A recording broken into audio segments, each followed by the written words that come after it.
Hello and welcome to Shake the Mic.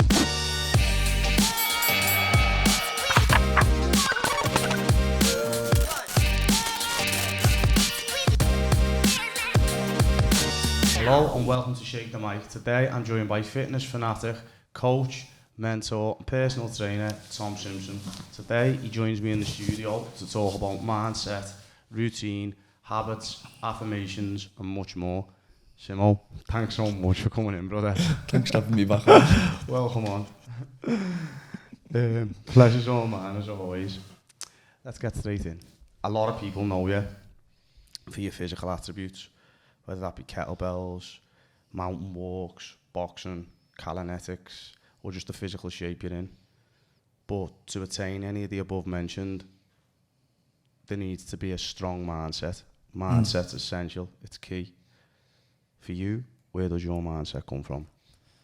So, I think when people get to know my background a little bit and they know that I've been in the military, everyone just associates this discipline and this regimented mindset that came from the military, and it's just not the case. Don't get me wrong, I did learn certain things, but if you strip it back, my mindset was really formed in my younger years as a young teenager through boxing, because I understood or started to understand in my younger years that the more hard work, the more discipline there was, the more time I spent just fine-tuning my craft, the more results I'd get, and not always necessarily being in a fight, maybe in sparring in the gym where things just started to click, and he understood that it was all the hours that I'd put in through being in the garden, training when I was younger, literally to the point where my dad used to come out and say it's too late, and after getting in I'd be on the bag in the garden licking the bag up.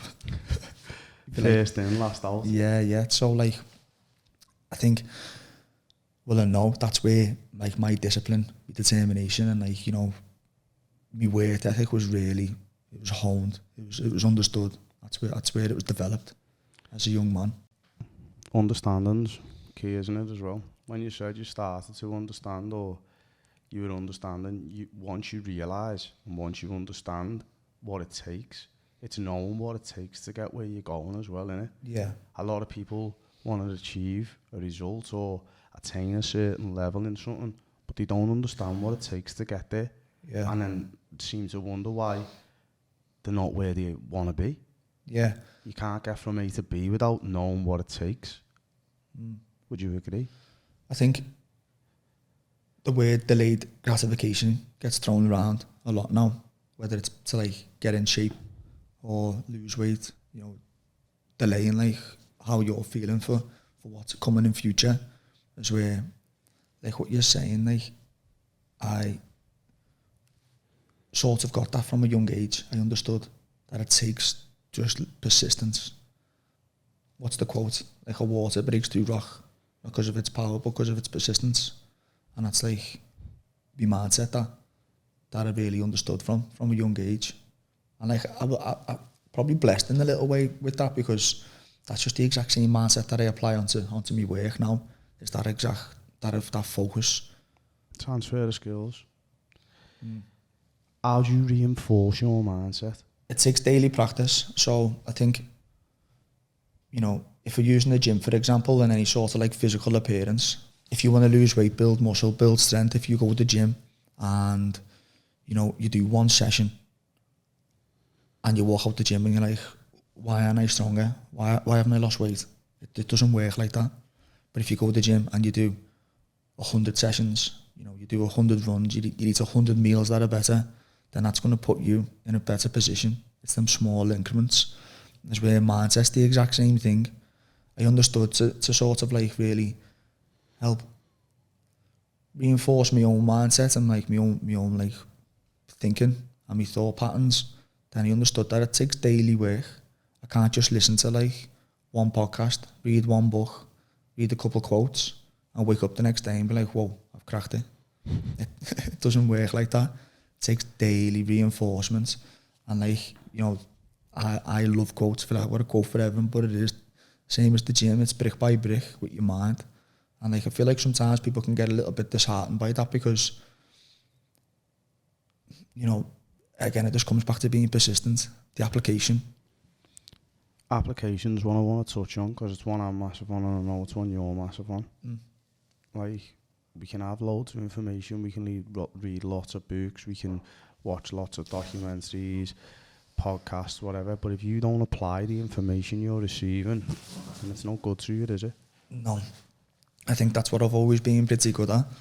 I've been blessed to have several mentors who like I really respect, and like, you know, they've given me a lot of good advice over the years, and if they've ever given me any sort of advice or, you know, I just call them gems, a couple of gems, I've taken that away from the conversation I've had with them and like really reflected on it and being like, how can I apply this to my life now, and acted upon it straight away.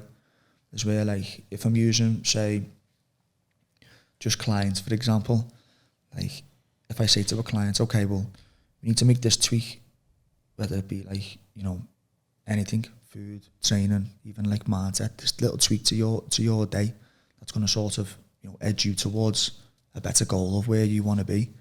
And I'll check back in and say whether it's like a couple of weeks, a couple of days, how are you getting on? Well, I started, but I didn't really, and you're like, well, you're not really going to see any progress then.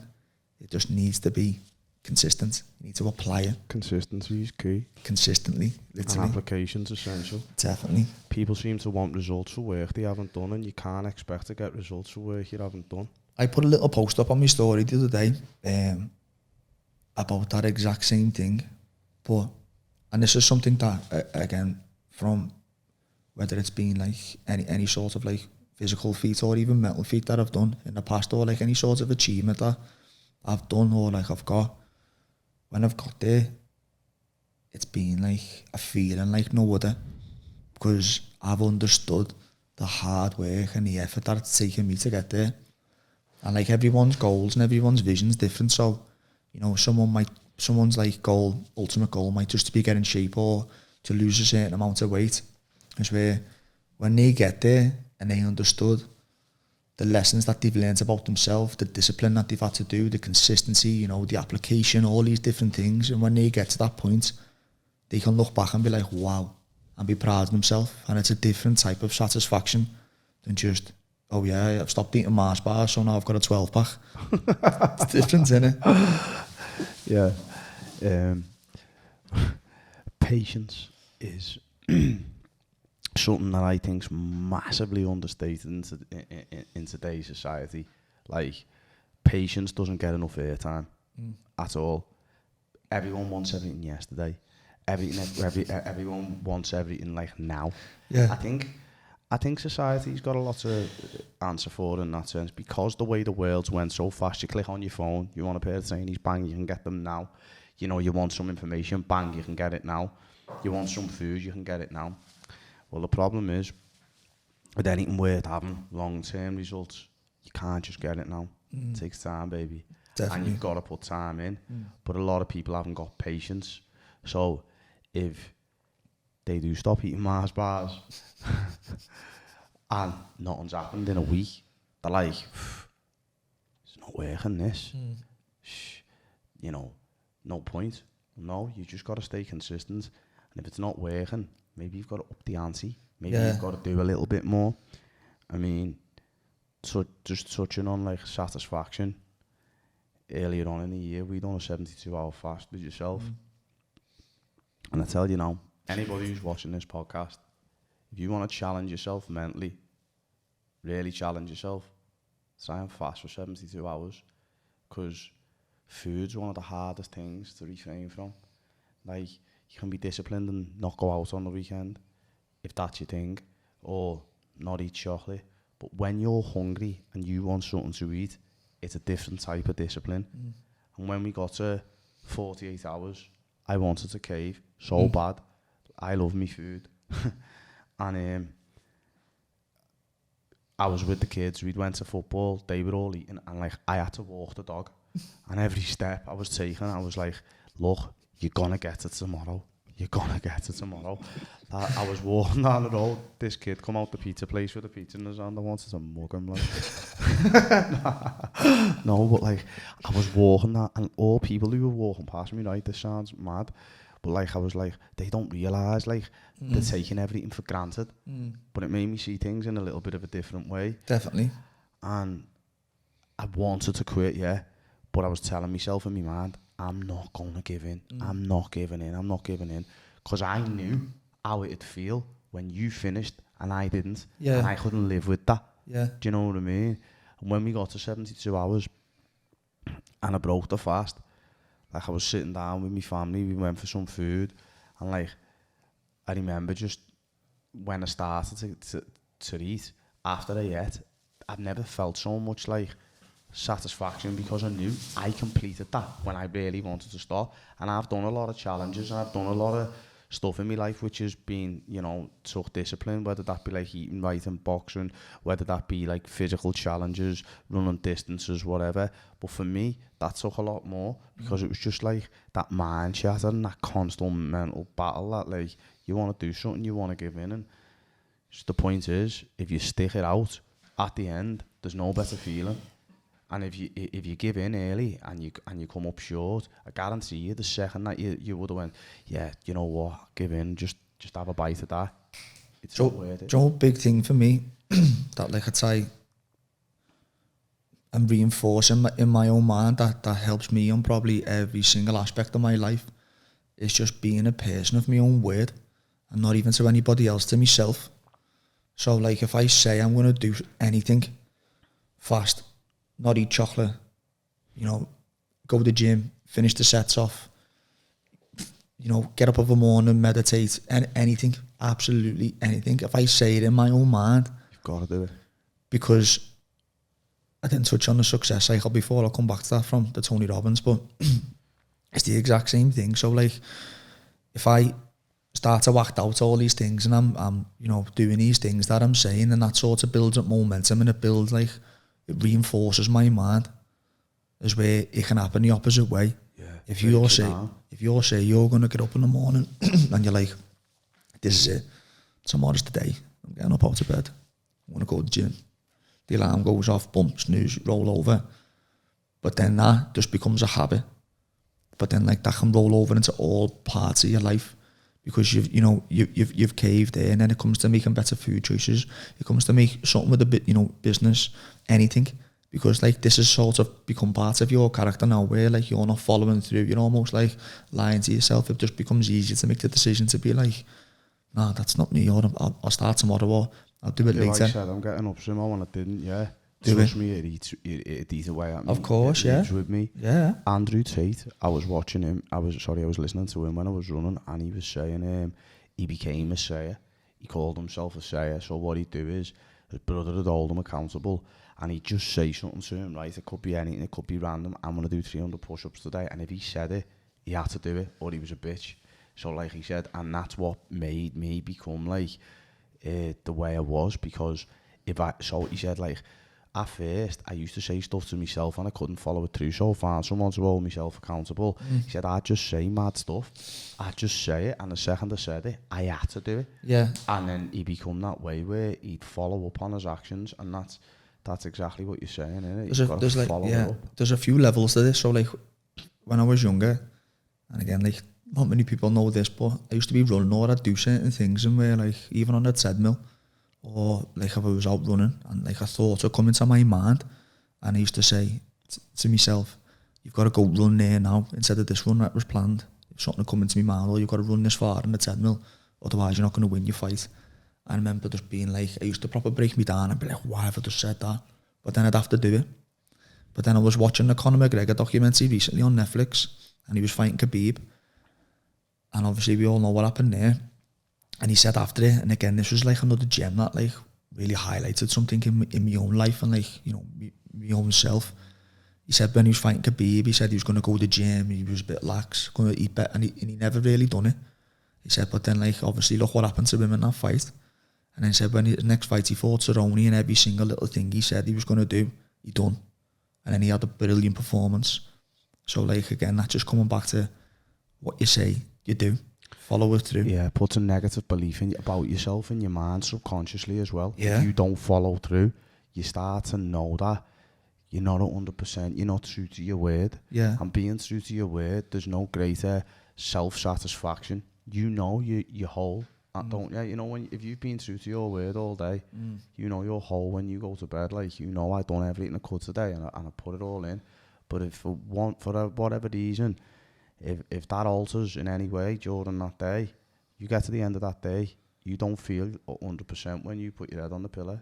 You feel beat. I don't think people realise just how powerful it is, just their own internal dialogue, what they say to themselves. Like, if you approach any sort of situation and in the back of your mind you're saying to yourself, you can't do it, then you can't.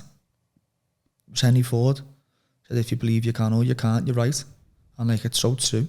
Because if you approach a situation, you're like, I'm not too sure I'm going to do it, but I'm going to do it. You'll do it. Whether it's like, again, coming back to fasting, the marathon, anything. The only difference is in your mind from switching, I can't do that, to, no, I'm going to do it. And you do it. Tell us about your mind, Shatter. Everyone experiences it, and you must hear negative thoughts in your mind sometimes. Yeah. How do you close them down, Sim, or what do you do? Truthfully, lad, like, nothing was ever good enough when I was younger. Like, I was never fit enough. I was never like, that was just always like me thing in my own mind. And I was probably like one of the fittest kids on the circuit when I was younger. And like, I was just having in my mind that you're not fit, and I just always had to be out running, training. And like, it took me a couple of years to sort of like get them thoughts under control, do you know what I mean? And like, really, you know, I've just mentioned then, like, just improving my own internal dialogue and just being like nicer to myself. What about awareness? You're aware when a bad thought comes in? Definitely, yeah, of course, yeah. I think a lot of people aren't. Well, not a lot of people, but some people who may be watching it may not be aware when you're getting that negative self-thought, like them thoughts, that self-talk. You go to think something bad about yourself. It's like saying something bad about yourself. It's the same thing. Definitely. It has that same impact on you. Yeah. I feel like if you're aware of when them thoughts are coming in, you can try and control it, you can try and filter it, and you can try and close them thoughts down and tell yourself, no. If you do come up against something similar, which is a challenge in your life, whether that be physical or mental, and it is a challenge, it's a bit daunting or overwhelming, and you're like maybe a little bit anxious about it, you're a little bit unsure about it, you're a bit overwhelmed by it, you may think, what do we do? What do you do? How do you approach it? This is proper simple, and like, this is what I'm trying to tell everybody who's like building in my community now, everyone I'm working with, all my clients. Like, if you go into something, and it's good to do things that are outside your reach, because you know you're going to learn more about yourself, you're going to probably surprise yourself, and like, you're going to be proud of yourself for what you're trying to go for. That if you go into something, right, and you just think, okay, the negative chat is there, it's in the back of your mind, can you do this, you know, are you sure you can do this, blah blah, you know, the little voices there, but you just comfort yourself and you just say, no, I'm going to do it, and I'm going to give it 100%, and then whatever the outcome, I know deep down in my heart I've given that 100%, and I'll be satisfied because I know I've tried my best, and if I do it again I'll do a little bit better. And straight away that just goes boom. Because then if you know you've given that 100% truly deep down in your own heart, if you've given that 100%, then that's your best. So how can you ever be like not satisfied with how you've given you? Do you know what I mean? But then like, if you give 100% to something, you're going to do it. Yeah. 100%. 100%. 100%. Tell me about the success cycle, please. Okay. This is so true, and like, I tried to talk about this as well on a little story on my Instagram a couple weeks ago. So it's momentum.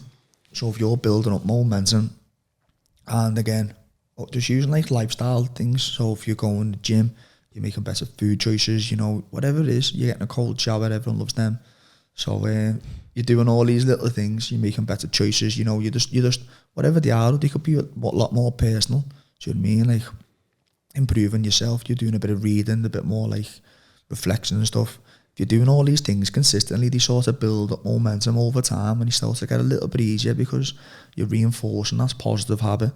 It's where the opposite way.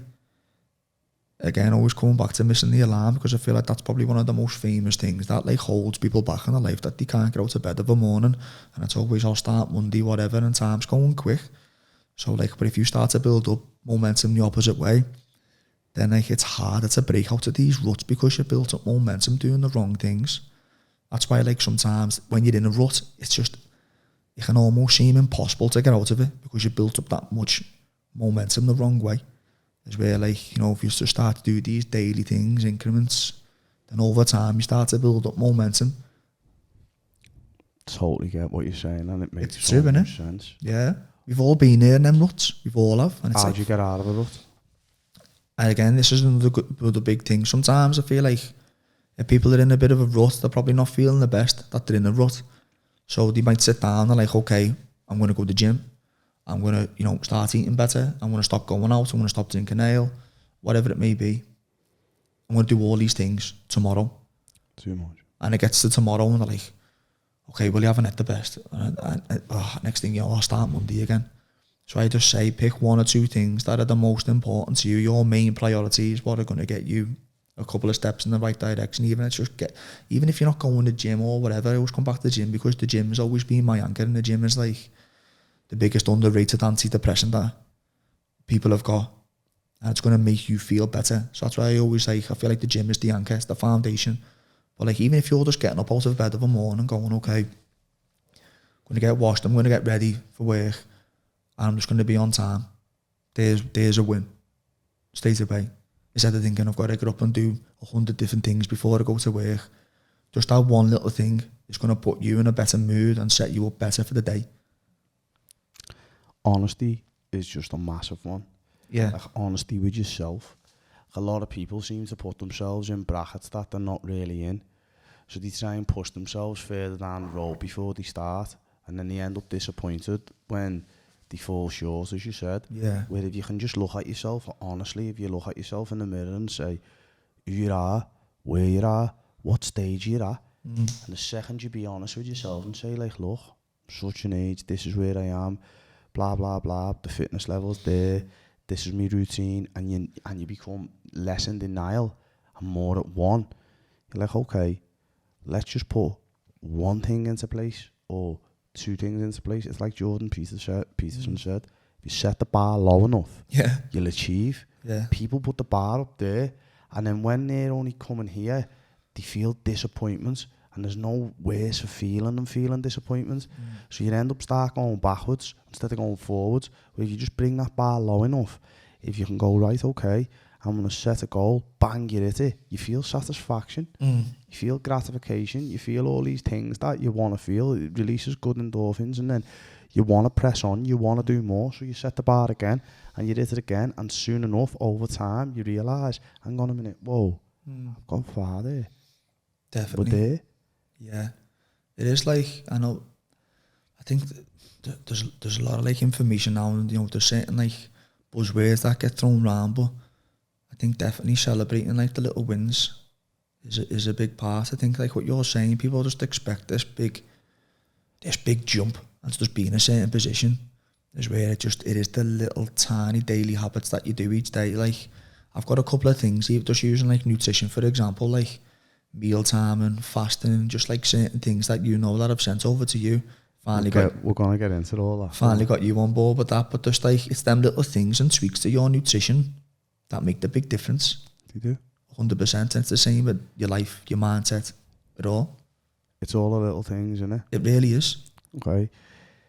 What do you do when you have an off day? What does Tom Simpson do when he falls off track? What do I do when I have an off day? I think first things first, just go to the gym. You know? Just go to the gym, because that's just like, like I've just mentioned, that's my anchor. That just helps me de-stress. Get a sauna, spend some time in nature with friends, whatever it may be. I think like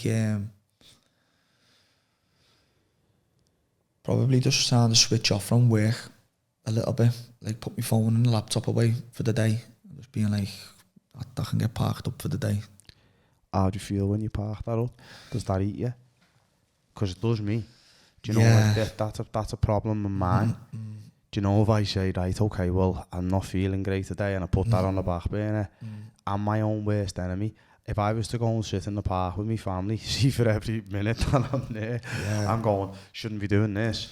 You should be you should be doing what you set out to be doing. Definitely, and that's where I start having that mental battle with myself. Definitely. I'm not enjoying being present where I am, because I'm thinking about where I should be. What helps Maybe me I shouldn't be there. What helps me with that massively is being organised. So if I'm organised and I've set out certain things that I need to do for the week, me day, and I've achieved them things, then it helps me switch my mind off, because I'm I've done them sorts of things. Just where if I'm not organised, which it happens sometimes, you get a bit of an influx of stuff that you've got to do, and it become a little bit overwhelming. You're like, God, I need to do that as well. To be fair, I feel like, my family and friends probably do know me enough now where I just do need that time to just work, so everyone just sort of lets me do my thing. Balance is important, isn't it? Again, that's another buzzword that gets thrown around a lot, and one of my good friends, Jamie Carmelli, was saying about spinning certain plates, and it's understanding trying to spin plates that if you're focusing on your work and then your relationship starts to slow down, or your friendships, or even your family life, it's sort of trying to put enough time into each one to. Yeah, it's getting I was speaking to somebody and he was saying say if I had 4 clubs, one being boxing and fitness, one being my podcast, one being my business, one being my family. You start putting more in one cup, it's coming out of somewhere else. It's coming out your family time, it's coming out your business time, it's coming out the podcast. Either which way, if you start putting more into one, inevitably it's got to come out the other, because there's only so much time, there's only so much effort. You've got to choose what are your priorities at what time.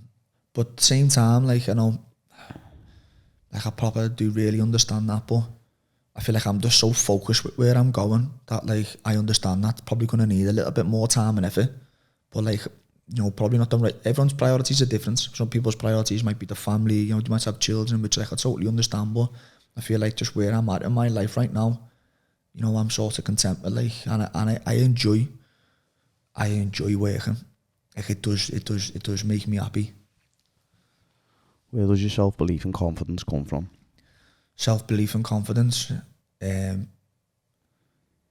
haven't always been confident and believed in myself. Like I mentioned before, probably one of the things that did hold me back in my early days in my boxing career was my own self-belief. Do you know what I mean? In terms of my work now and my self-belief and confidence with what I'm doing now, it's just come through reps, come through learning, come through just 100% committing myself to my craft of becoming better, and things have started to really fall into place now, but it's just come from working hard and learning more, understanding. That's given me the confidence of what I'm saying, what I'm doing, and sort of living it as well. I don't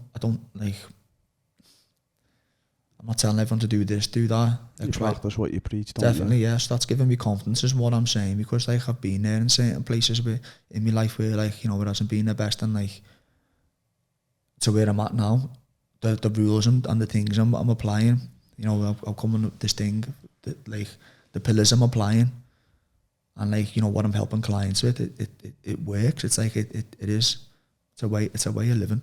It's a way of life, yeah. 100%, yeah. It's not something. It's not a fad that you stick to for a certain period of time. No. It's how you live. Do you enjoy how you live? You do. You can see it. I love it. Honestly, love it, lad. Yeah, I love it. It's great. Let's touch on habits and how important they are to our lives. Good habits and bad habits. There really isn't much difference, is there? Apart from them being poles apart, but we still download them, install them, and apply them the same way. Can you educate us on that? Habits. I think I love writing things down, and the same I was going to mention before about certain self-talk that people have got.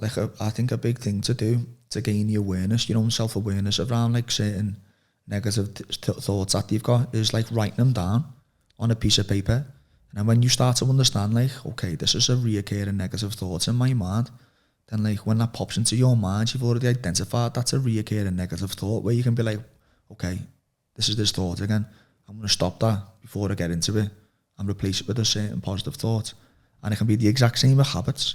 So if you know every day when you finish work, you go to Chippy and or whatever, and you go back home, and then you say you're going to go to the gym, but you end up on Netflix, then you know that's a certain habit that you need to change. So it's about like sort of, I listened to a podcast with Stephen Bartlett, and he was saying that like we've got to replace habits.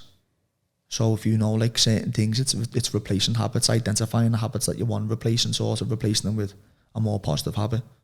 Automatically we've got habits, haven't we, all of us? That's the thing, you know, that's one thing that has just dropped in my mind now, as you said, about replacing them. Automatically, they're auto installed. We all have them, whether you'd like to say you do or you don't or choose to. One might be a cup of coffee. The best. You know? Do you know what I mean? But whatever it is, whether it's all the little things in your life. Going to the gym, having a coffee, they could be good habits. They could be going to the ale house, it could be a bad habit. It doesn't matter, but either which way, we've got them. They can be certain words. Definitely. You know? Yeah, we just... Look at the Scouse dialogue, lad. That's all we say. Yeah, but it's... and then it's a bad habit or it's a good habit, whatever we deem it to be, but either which way it goes in. So you think by journaling, we become more aware, we can become aware of our habits, we can change them. Habits create a routine, don't they, Simo? A routine is a big long line of habits. I'm a routine guy. I know you are, but we're going to touch on it. Yeah, a routine is just a lot of habits put together, really, isn't it? What are your habits, good habits, that you'd say are key or essential, that play a massive role in your routine? Good question, that. My good habits are, I like to sort of schedule my day, so I know exactly what I'm doing in terms of time. I know where I'm at, I know what I'm doing, I know what I'm working on.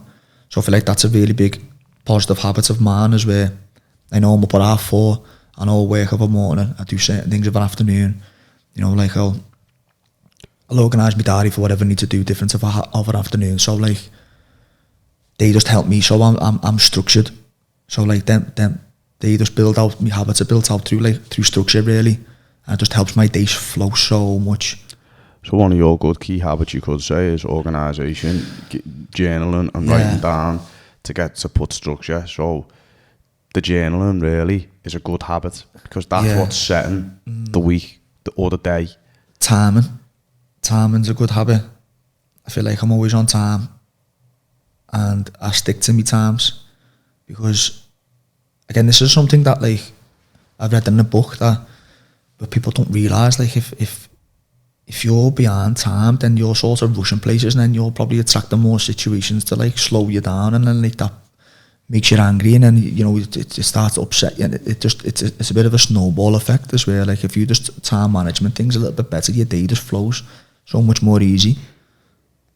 I'm guilty of being out of order, being behind time. I am. I've got, do you know what, I'm going to rephrase this, I'm going to start from now. I have a very busy schedule and a very busy life. Yeah, of course. But I'm not the only one, am I? Do you know what I'm saying? But that's my excuse. Yeah. I'm shy, I'm busy. Yeah. But maybe because I'm saying that, now would you just making me aware of that? I'm making myself shy, I'm making myself busy, but I am always... you know yourself, it's name with you. Yeah. I'll come running in, bang on 2:45. Yeah. Lad, that's on, ready to go. You know, I'm not the type of guy who's turning up 10-15 minutes early, limbering off. Yeah. I'm always, and then like I'm a crammer. I'll go, yeah, go ahead, I'll do it. Yeah. And I'll fly there, do that, and then from there I'm going somewhere else. And sometimes maybe I put too much in the schedule. So, and it's like, I should be controlling it.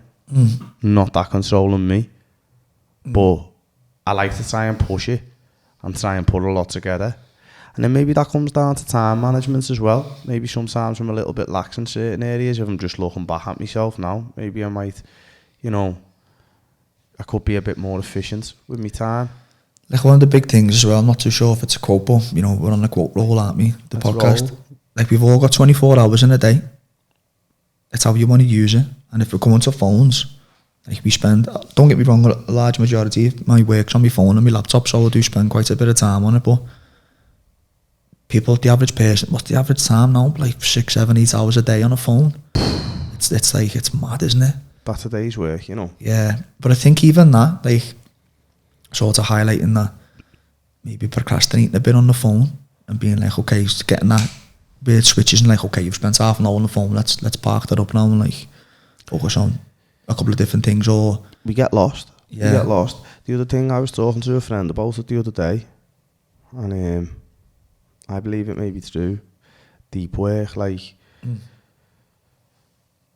say you go to work and you do a 9 to 5, but you spend half an hour talking to Tony in the office, and then you're making the coffee, and then, you know, you're on your phone, you're scrolling, and then, you know, you're thinking about what you're having for your tea and what Sandra's doing on the weekend. yeah, You might have blew 3 hours at the 8, yeah, and you're left with 5. Do you think you could achieve the same between 9 and 1 that you could between 9 and 5 if you were wholeheartedly phone off, focused, concentrated, and you were deep and you were just like, I'm going in and I'm doing this and I'm getting it done? I reckon you'd achieve a similar amount of output than when you are like not being as efficient. A big thing that I picked up from Scano gave me this one was about creating environments for certain things. So like I go into town to work in a coffee shop in town, and like as soon as I walk in there, I know it's time to work. Something in my mind, just I sit down and I completely zone into my laptop. Do you know what I mean? Sometimes people come up and like I'm just start engrossed in my laptop to like, what's happening? I don't really see them. Do you know what I mean? So that's my work environment. Your bedroom, that's your sleep environment. Do you know what I mean? So it's understanding these different things where like if you're trying to work and you're in the house and everyone's in the house and like, or you know, that it's not the environment. Or if you go into your bedroom, you get on your bed and you get your laptop out and then you just sleep. This is where I should sleep. This is exactly, and then you end up asleep, and people wonder why. And like every time I go to my bedroom to work, I end up, you know what I mean? I end up catching Zeds. Yeah, because it's not the environment. So I think that's like that was a big coming back to like when people give me advice and I apply it. That was one big win for me, that, because the amount of work, even if I've got like say a little bit of work that I need to do, I'll just nip into town, go to this coffee shop, and I'll zone in and I'll do it 10 times faster than if I was trying to do it in my own house. Because I'll end up in the cupboards, the Mars bars come out, the fridge is open, do you know what I mean? And I'm in the garden and all that, do you know what I mean? It's just like, next thing you know, I'm asleep myself. But like, it's not the environment. Yeah. No. So it's creating these environments for different things. So like, if you know, okay, even reading, whatever it is, it's having the environments where that's where I go to do this, that's where I go to do that. And like, it definitely does help. Brings me on to my next topic, from routine to discipline. Discipline's key to any routine, and you will not get good routine if you're not disciplined. Yeah.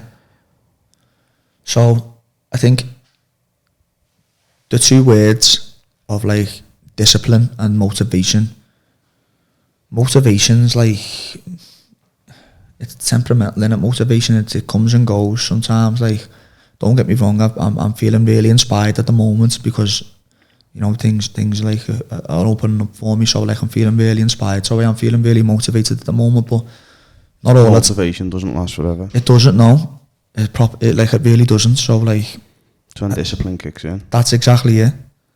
And discipline is built, and again, this is another big thing, discipline is built on the days that you don't want to do things. That's when it's built.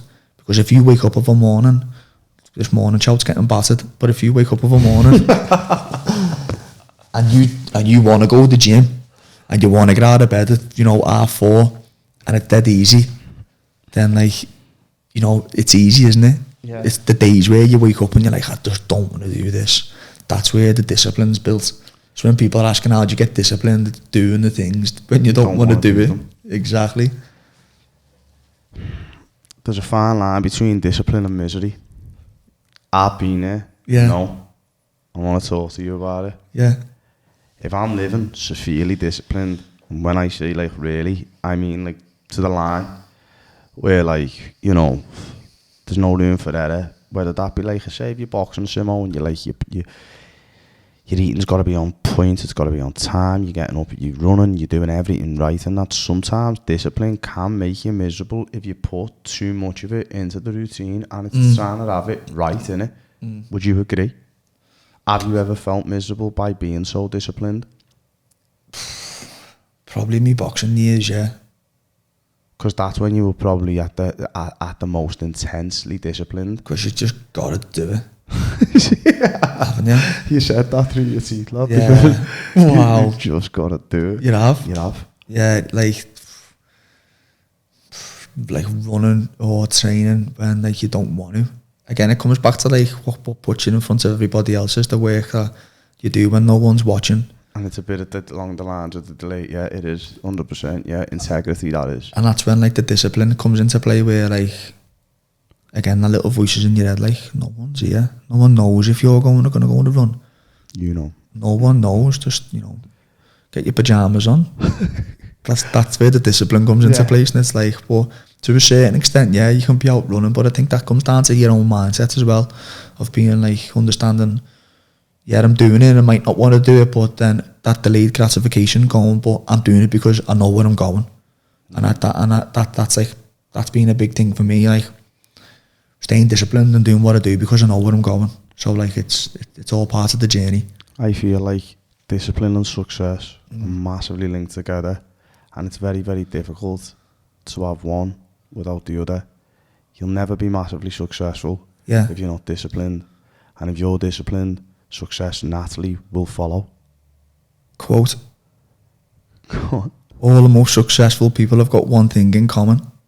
They work hard. Fact. Couldn't have put it better. There you go. Let's move on. At this current moment in time, your work output's just phenomenal. Your physical fitness and productivity is unmatched. You know, your mindset's pretty much bulletproof. And in this podcast, later on, I'm going to ask you how you attained all of the above. But firstly, let's touch on the past a little bit, because it hasn't always been like that, has it? It hasn't always been plain sailing for you. No. And one of the whole points of me having you on this podcast today is to try and peel back the layers and get to know the real Tom Simpson, and hopefully somebody watching may be able to take something from it and could connect with you, or say, you know, resonate with you and say, that was me, or I've been there, or I've done that. Let's touch a little bit about the past, Tom, because you've had your own struggles with mental health in the past, and you've had your own little issues. Would you be kind enough to take us back there and walk us through your backstory to how you got to where you are today? Yeah, so again, like one of the pillars of like of this lifestyle that I promote is definitely mindset, and I'd always had like the mindset of anything physical I could do. Like before I moved away to the military, anything physical, it was always in my mind that I could just do it. I never like sort of give myself, and this is before I understood anything about like, you know, affirmations, self-talk or whatever. And like when I moved away to basic training, I was in a bit of a rut before I went, to be honest. I didn't have no job. I was just like, I had no direction, I had no purpose. I was probably going out on the weekends. Like I just wasn't up to much. I had like no direction with my life at all. And like I moved away, and so I probably wasn't in like the best place before I moved away. And I remember every single day on basic training, obviously the second day when you're there, you get your head shaved, little smarty head on me. You get given a number, you know, a pile of clothes, and that's just you. You're just a number. You're just a robot. And like every single morning I used to wake up on on the camp, and I used to just, as soon as my eyes would open, I think, what am I doing here? Every single day, what am I doing here? And like, did you not like it? No, it just wasn't for me at all. And like deep down, I knew that straight away. And like, you know, long story short, got through the basic training and went to camp, my first post in London. And after like, I think 2 months of being there, I come off a motorbike and snapped my ACJ ligaments in my shoulder. And I've just always trained every day for me. I've just always done it. It's just always been part of my day. And then in the mix of all this, I had an operation on my elbow. Then I just snapped the ligament on my shoulder. So like, my right arm was completely immobile. I couldn't do anything with it. I couldn't lift it up. I couldn't do much to it at all. So like, going from training every single day since I've been, you know, a baby, to just like not doing anything on a base where I can only describe the room as like a prison cell. And I was just getting all like shitty jobs on the station, because obviously I was a fireman at the time, and I was just getting given all the worst jobs, getting given them, because like I obviously got took off crew, so I was just like servicing fire extinguishers, paperwork, admin, just like probably the stuff that like I couldn't think nothing worse of. Like, you know, I like to be active, moving around, next thing you know, and like, you're a pen pusher. Exactly, yeah, a bit of an emotional eater, so we all know I like a bit of chocolate, so I'm just, you know, putting the chocolate away, and then like, I just started to fall further and further into a rut, and like, this thought still never left my mind of every single day waking up just thinking, what am I doing here? What am I doing here? And like, I just went through like every single thing that probably could have went wrong with the system, and my shoulder at the time did go wrong. And I was just attracting more situations going wrong, and like, I never take any sort of medication ever anymore, because I was sort of on medication for my elbow at the time, because I had an operation on that, as well as like the pains in my shoulder and stuff, and like, I felt like I just started to mess up my sleep a little bit as well. And I had this one night's sleep this time, and I woke up the next day and I thought, I'm never taking anything like that ever again, unless like it's, you know, a necessity, yeah. And things just started to snowball, to be honest. It just started to snowball, started having like, I just developed this twitch in my eye all of a sudden. I used to wake up and this twitch would be in my eye straight away. I'd be thinking, what's this twitch? Like, what's going on? And then I was coming home once on the train, and because like, coming back to like, I'd just always been so resilient in my own mind as well, like I couldn't do anything physical, like I couldn't train at all. Stopped training and put weight on, like, so I didn't have that, like, you know, that sort of like avenue where I can like de-stress. And I was coming home once on the train, and the train just completely closed in on me, and I jumped up and I ran down to the toilet on the train. I remember splashing water on my face and looking at myself in the mirror thinking like, what's going on? And that was like my first like real like anxiety panic attack, which for anyone who knows them, like the horrendous, do you know what I mean? And I just didn't understand what was going on, didn't even understand it was that. At the time, I just like, I just go a few years ago with this now, so like, didn't get it. And then I remember my dad picked me up from the train station, was like, how's things? And I was like, yeah, Sav, all good. Because I just didn't understand it, and like, he started to become happen, and he was a bit more reoccurring and stuff, and all the time this was going on because I didn't understand it. I wasn't speaking to anyone about it. I didn't get it as well. Like, I wasn't too sure if it was like, you know, the situation in work, like the medication I might have been taking, like the fact that I wasn't training, you know, the food I was eating again, because now we understand so much about like, it was the success cycle working backwards. Exactly, yeah. You know, the gut connection to your brain, and how obviously I wasn't eating good food, and like, which I don't think people realise as well, how much food impacts how you feel. And I'm just like proper emotional eating in a prison cell, more or less, just like, yeah. So all that started to happen, and long story short, I got myself back on track with the training, got myself upgraded, ended up getting my shoulder, a screw in my shoulder, artificial ligaments, and like I got back training. And like the 6 month mark, where, because I was that keen to get back training, on the 6 month mark where I should have been going back to hospital to get like my papers signed, to then start training to get back on crew, on that 6 month mark I got signed off, and I boxed a week later because I've been training previous, because I needed to train that much. So I ended up boxing like about 73 kg, I think, nearly middleweight, just to get back in the mix. Was that the coloured lad who seen a picture of you? From Islington, yeah. Massive, weren't he? And then, because I understood so much of like where I was in the military that time, I thought I need to leave. I need to like sort of get back to my roots and turn professional with boxing. So I left that to do a year to finish my service.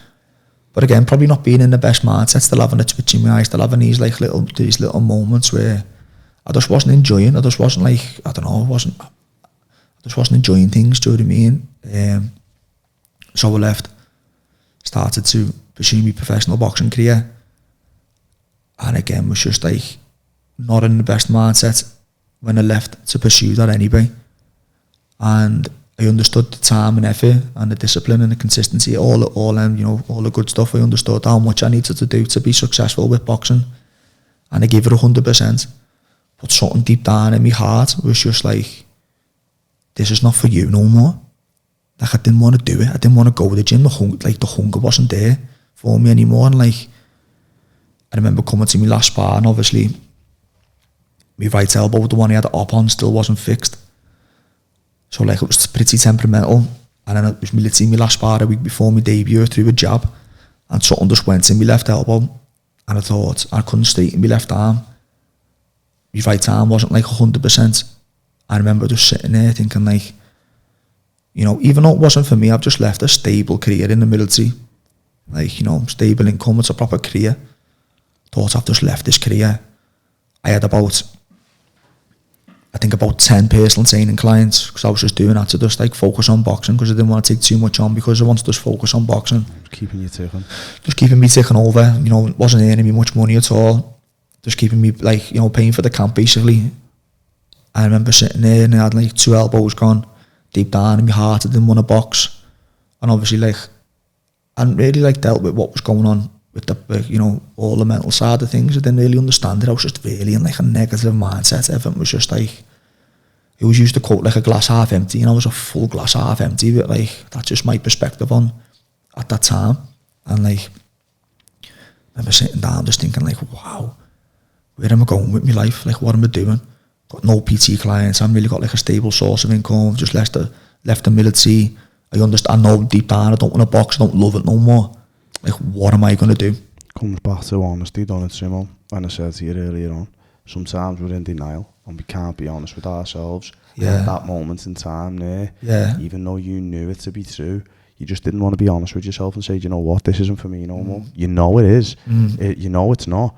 But you just don't want, for some reason, we don't want to say it, and that's a lot of the problem, a lot of the time. And the second you be honest with yourself fully, and you can speak it from your mouth, and you have the confidence to say, you know what, this isn't for me no more, it's the second that you can start trying to piece things back together again, maybe. Definitely, yeah. And I think you're lost. Yeah, I was lost. But like, you know, before I went even into the military, before, like, I was lost.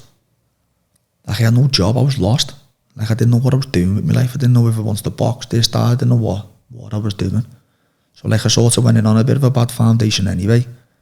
And then, like, we're speaking about habits and thoughts and affirmations.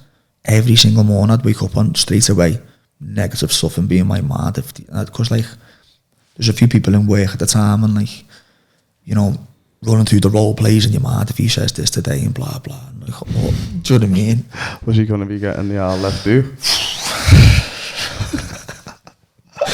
Do you know what I mean? But he'd have been eating soup through a straw. Yeah, yeah. He would have been on the Weetabix. But yeah, so like, I just sort of like cultivated this negative mindset of all this like, do you know what I mean? With the success cycle, I went the complete opposite way with my mind. And yeah, it's not a good place to be. It's probably not a good place to be. For you? What was the catalyst? What was the turning point? How did you break free from that dark place that you were in? because a lot of people see you from afar. They may know you're on social media, but they don't know you. Wow. And stuff like that. Yeah, and like no one really knows that. Like at one stage in my life, like my later teen years, like I was completely lost. I had no job. I didn't know what I was doing with my life. I know So many people look at you and honest think, to oh, God, he's got it made. Like, you know, he's always been that way and stuff. And it's inspiring to hear that. Yeah. No, you're just the same as everybody else, but you've just made you've made the changes. What was the catalyst? What was the change, Simo? And how did you break free from being where you were to getting on the road to where you are now? So nothing but respect for Scano when he's been like a major mentor for me and a friend. But at the stage where, imagine where I was at, like I just thought, I didn't know what I was doing with my life anymore. Honestly, I really didn't. And this is only about like 4 years ago, 4 and a bit years ago, this. It's a short period of time. Didn't know what I was doing with my life, honestly. I really didn't. And like, Scano come along and started the group, the 3%, which don't watch the podcast called now. And we started going to meetings with the Brain Man Bry. And we started just doing little things, and like, just out of respect for Scano, I thought I'm gonna, apply these things. So like, what do you think Scano seen in you? Do you reckon he knew you were lost? Potentially, yeah, definitely. And like, I just started applying these things, started getting up out of bed, because I come off the back of like working night shifts, 24-hour shifts as a fireman. So like, they're horrendous. Anyone who knows them type of sorts of shifts, they're horrendous. So like, if I could sleep, I'd sleep if I could, because like, it just messes your whole rhythm up completely. So like, I wouldn't get out of bed for like 6 o'clock in the morning. I'd be like, hey, you're mad. No way. I'm catching Z's. So like, I started getting up early every morning, started just like reading. And then from the reading, started to like, learn a little bit more about like certain programming, yourself, affirmations, self-talk, and started being like, oh my God. And then there's a big penny drop moment where I realised that like every single little thing I attracted to myself in the past, in the military, all these negative things, the loopholes, like, and I brushed across that pretty quick, but the amount of loopholes I fell through with my shoulder, all these things I attracted, that place I was in, the box and my elbows before I used to spar, all I used to think to myself was, I hope my elbow doesn't go, and it goes. Because I just thought about it that much. My other one went. Do you know what I mean? So I remember saying to Scano, all the stuff that's happened in my past, like negatively, do you think I've attracted that? And he was just like, wow. Like, I couldn't believe it. And like, I just realised all these little thoughts I'd had in my mind in the past, I just like built up the momentum to like attract more of the stuff I didn't need. Anything in our lives is us in it, Simo. Everything that happens to you, good or bad, you're responsible for it. It's hard to like... I feel like people who haven't got much success, how do you gauge success? It's hard to like tell somebody that though. It's hard to say to someone, how you think and how you feel and what, all this influences how your reality, your life. It's hard to believe at first. You're like, really? But yeah, I look at it like this. As I said, it's hard to gauge success, but if you know people everybody must know somebody who's doing well for themselves and their life is going, let's put success aside because everyone's got a different idea of it, but whoever's got some, people must know one person who's got things that are going well for them and they're on the path they want to be on and the life's going in the direction they want it to, and everybody knows somebody who's not on the path they want to be on and their life's going in the wrong direction. And if you look at the difference in them two people, I guarantee you, if you look at their character traits, the person who's going the right way will be fully on board with, no matter what, whether it's good or whether it's bad, it's my fault. You get the people who are on the other pathway are saying, yeah, this didn't happen because of them, because of that, it was because of him. If you take responsibility 100%. For your life changes. 100%. It's massive taking responsibility for yourself and like holding your hands up and being like, no, okay, I'm in this position because of me. And there's no one that's going to give me any sort of, and I just get that. It's powerful. That's why I work hard now. The power and responsibility is just absolutely... Yeah. it's unfathomable. It's hard for me to put it into words. Like mindset, even like Apex, do you know what I mean? Apex is my proper baby, and I've been working every single day at that for 4 years now. But like what you see, I've built myself. Nobody said, yeah, lad, there's, oh yeah. And how good does that feel? And you know, if someone had went, oh yeah, it wouldn't be what it is today, and it wouldn't mean to you what it meant. And it goes back to the very start of the podcast where we go full circle and we said about satisfaction when exactly when you reach a certain and point. Confidence. I remember a piece of paper that you showed to me, a picture of the badge you drawed of Apex. Yeah. Like on a piece of paper. On the kitchen table. Yeah. And now, like, yeah, you know, and you know Apex is a known brand, definitely locally. Yeah. And, you know, it's nationally, and eventually it's going to grow bigger, it's going to go worldwide. Yeah.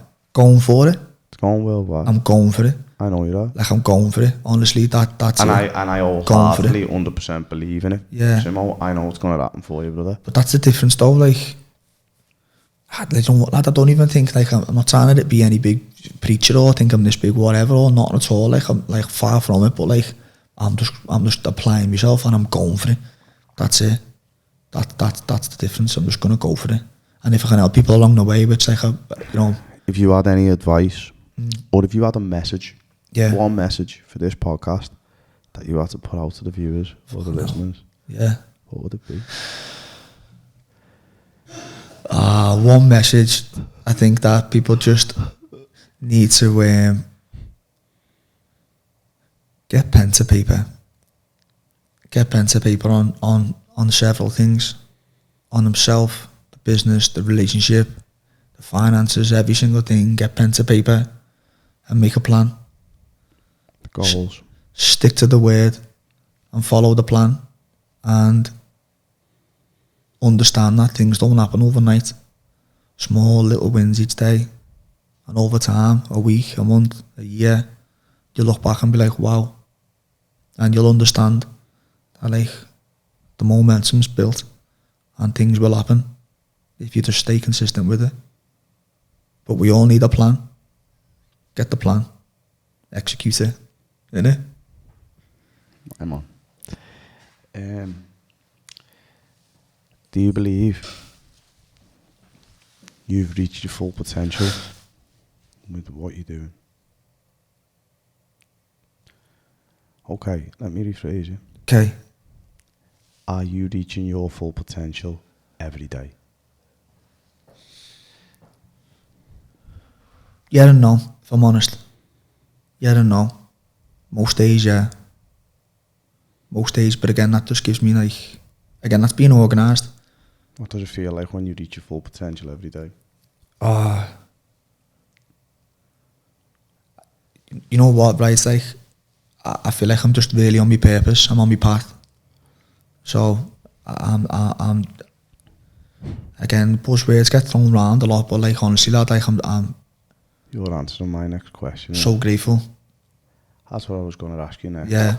Right now, Yeah. I believe that everybody's got a pathway in life, and some people find theirs and some people don't. But right now, with your current occupation and your lifestyle, do you truly believe that you found the right pathway, and are you fully? Yeah. Are you fully? Trying to put it into words. The Chinese farmer. Yeah. So the Chinese farmer is. Are you complete with what you're doing? Are you at one? Are you whole with exactly what Yeah. do you know you're in the right place now? Yeah, so the Chinese farmer is like, there was a Chinese farmer, and I always use this because like I feel like these little metaphors and like they just help like sort of paint a better picture mentally, and the sort of like, you know, you can understand things. So like he had 3 horses, and his horses ran away. And then all the people in the village were like, isn't that bad luck? And he was like, maybe. Then the horses come back with like another 50 horses, all wild horses, and everyone in the village was like, isn't that such good luck? And he was like, maybe. Then his son fell and broke his leg. And everyone was like, isn't that bad luck? And the farmer was like, maybe. And then the military come, and he was recruiting people because they were going to war. And because his son broke his leg, he couldn't go. So everyone's like, isn't that such good luck? And he was like, maybe. So like, the story is, whatever you're going through at the moment, whether it's bad, like, in the future, that's what was meant to happen, to sort of align you and put where you need to be. So like, if you think about yourself now, when a door's closed in your life in the past, and at the time it's been the worst thing ever, and you're like, oh my God. But then you look back and you're like, wow, no, I actually needed that door to close to put me right here now. So like, I've had a few of them, but my biggest one was probably with my professional boxing career. That door closed in my face, and I was just thinking, at one stage in my life, I thought I was put on this planet to box. And then that door's closed, my heart wasn't, I just, wasn't up for it no more. I was like, wow. But then now I look back and I'm like, I needed that to put me right here. The best thing that ever happened to you. Literally that. Chinese farmer. Are you at one with the boxing now, Simon? Yeah. Are you 100% at one with it? Yeah. There's no resentment there? No. Do you know why, lad? Do you know why? Because I gave it 100%. Yeah. That camp that I done, I gave it 100%. I swear. And now I can proper close that book. It's where like, I feel like sometimes, if you only give it 80, there's something there. That thought the back of your mind, like, I didn't give that the best. I give it 100%. Content. Yeah. Different lifestyle as well, Simone. What you're doing now is still very, very fulfilling, because that's another massive thing, I think, for boxers. A lot of boxers, or people who are into combat sports, they find it very hard, or ex-military people as well, you fit into a lot of the categories, find it very hard to try and find fulfillment or purpose in other aspects or other areas. So if you were, example, you were a fireman in the RAF, and then you were a boxer, and then you went and got an office job, you'd probably want to kill yourself. You're looking out the window every day thinking, what am I doing? There's no purpose, there's no, and that's another one, purpose. I think purpose is massive. Yeah. If you've got no purpose, there's no point, and there's no passion, if there's no purpose, you don't have motivation, you don't have, and it's hard to be disciplined, because so I feel like anyone who's watching this, if you are lost, you need to find a purpose. Definitely, lad. You need a reason why. It's the why, innit? Therefore, yeah, I think that's why where I'm going and what I'm doing, like, it's my purpose. So I don't see it as like, I don't see it as work.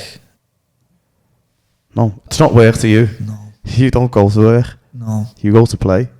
Literally. I train with you. I go to work when I go to your place of work and I see you. And like, a big thing as well, again, for anyone who's watching, it's like, I enjoy the little things. I enjoy making the little things better. I always just say, like, just take a little shaving off each day. I'll just make, do a couple of little things each day. 3 things. It can be anything. Sometimes more. If I do them couple of things each day, anything. It can be send an email, make a phone call, be something, that you might not think as much. That's just going to take you a little tiny step forward. If you do them 3 things over the, whatever it is, 2 or 3, 4, 5 things a day, over a week, over a month, over a year, that's where you look back and you're like, wow, how far I've come off them little steps each day. And that's just exactly what it is. The morning and evening routine guide that you gave to me, the Apex one. Yeah. Did you enjoy it? It's a bad boy. It's right. Yeah, it's posh. I rewrit it in an A4 book when it ran out, because it lasted for 21 days. Yeah. And I rewrit the book again.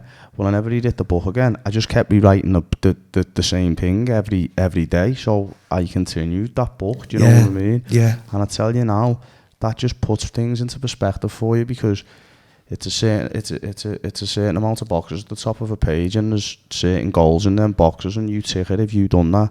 Yeah. And if you tick it off the list, so like in the morning I'd get up, bang, have I had my water? Yeah, bang, have I done that? Have I done that? Have I done that? And then it's there aligned, and then you've got how did the day, what could you have done more? Did the day go well? And you can look back and you can take stock in the evening time, and then you're setting yourself up again for the next day. Yeah. But there's one that you gave to me, Simo, which is a gem, yeah. Go ahead. And it's massively lived with me. Just one sentence, and like, it's enough to change your life. Your morning starts in the evening. Yeah. Definitely. When I got my head around that, I was like, yeah, I'm ahead before the day's begun. Yeah. If you get your bags packed and you've made your plans, if you don't know what you're doing the next morning, the world will make plans for you. Yeah. You know, but the world makes way for the man who knows what he wants. If you get up and you know what you're going to do before that day's even begun, you've got your clothes ready, your bags packed for the gym, you know, your waters are in the fridge, and you know what I mean? You're ready for the day. So when you get up, you're like bang, smash, smash, and then everything comes together. And that's when you're efficient. I wanna touch on with you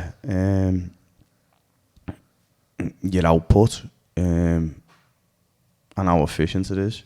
You're very efficient with your work output, aren't you, Simo? Just being organised. Like we were saying, every night, no matter what, I'll pack my bags, get me stuff, anything I need for that day, wherever I'm going, whatever, you know, because obviously every day is not the same. My bag's packed in the things in my bag that I need for that day. So then I understand exactly what I'm doing the next day. So when I wake up in the morning, you know, I'll get a shower, go to the gym, whatever it is, take a class, then like everything I need is on me. And my day flows so much better because then I'm not like getting to things or I'm thinking, oh, I forgot this, I've done that. And it just, you know, it just causes like a disturbance in your day, doesn't it? To yourself as well. That's like one of the biggest things that probably everyone took away from that book. It's like preparing for the day the night before. It's a complete game changer. Even if it's just like getting your work clothes out for the next day. You get up in the morning and your day just flows so much more smoothly because you're ready for your day. You're not like clunking around and being late, and you know, you even food, everything. It's just your day just flows so much more better. Let's talk about affirmations, what they are, how and when they could be used. Yeah. And how they can alter or better our lives. So if we speak about affirmations, then it always comes back to like the words I am. So I am like runs across, it's found in all different religions, and the example that I always like to use is Muhammad Ali. So his most famous quote was, I am the greatest. And like he believed it. You see the power when he says that. He's not just going, the greatest. He's like, I am the greatest, isn't he? He says it with so much like conviction. Two most powerful words in the universe, in any vocabulary. I am. I am. Because whatever follows, I am. Yeah. You are. Exactly. So like Muhammad Ali saying he is the greatest, and like for me personally, like boxing wise, no. But in terms of boxing life, he's lived the best boxing life ever out of all the boxers. For me personally, if you're saying I am, again, I just always like to tie it in with the gym. Can't get out of bed, we all love that. Can't get motivated, I can't start eating better. If you say that enough, your subconscious mind is downloading that. So then you start to align with your actions with what you're saying. So if you've told yourself a million times every single day, every time you go to make a better food choice, I can't eat better, or you know, then like subconsciously you're going to start to act out. So when it comes to picking a piece of fruit over or whatever, making it better, you know, instead of going to Greg's, you're going to go and get a salad. Then like subconsciously you've downloaded that in your mind. You've told yourself that much that you can't eat better. So then you're never going to start to act out or align. And that's just coming from the words I am. I've seen one saying when you get when you feel tired, instead of saying I'm tired, everyone's bad for that. Oh, I'm fucked me. Oh, I'm tired. Oh, I'm knackered, you know. I'm getting more energy by the minutes. So every single time I feel tired, I try and tell myself I'm getting more energy by the minutes. Yeah. So it's come on to me. I'm alert. I know I'm starting to feel fatigued. I know I'm starting to feel tired. But I'm just trying to change that vocabulary inside my mind to tell myself, yeah. And you believe what you say. Sometimes you mightn't at first, but if you say it enough, you believe it. So what is an affirmation, Simon? Give us some examples of affirmations you use on a daily basis, and how we could use them and when we could use them. So on the tired one, your body's got like trillions of cells. So them cells are constantly listening. So if you're saying you're knackered all the time, then you're going to be knackered all the time because your body's listening. There's just been a study published now that again, this is coming back to the power of the mind. Even if you've had a bad night's sleep and you tell yourself, I've had a good night's sleep, it's proven that you'll feel better just by literally telling to yourself, nah, I've had a good night's sleep there, even if you haven't. So like affirmations, the best time to use them, don't get me wrong, I think, again, coming back down to like highlighting certain ones that reoccurring ones that you want to get rid of. I think that's definitely a good one. I've done that myself personally. But a good time to use affirmations is before you go to bed, that like little window before you go to bed and when you wake up in the morning, because your body, or your mind, your brain drops into a different state. From the ages of 0 to 7, our brain's in a different state where we're just downloading all our information in our worldview. And before we go to sleep and when we wake up, our brain drops into this state, which is a subconscious state. So if you go to bed and you're worrying about money, or you're worrying about, things of the next day, then you're downloading in your subconscious mind, and then when you wake up in the morning, you start to act out these habits because you've just literally downloaded that into your subconscious. So it's a good time to do them before you go to bed, and you can be personal to you, whatever they are. You can be completely personal to you, and if you need a little bit of help, you've got the power of a phone there. Whatever thing that you feel like you're struggling with, Google affirmations for, boom, there's probably a million that you can do. And whatever you read, whatever ones resonate with you, then you just make a little library of them. Give us an example of one. Just say one. For anything. It was an affirmation before you were going to bed. An affirmation before I go to bed? Yeah, tell me one. I've got like about 3 pages of them. Just give us one.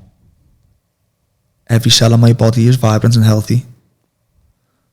Yeah.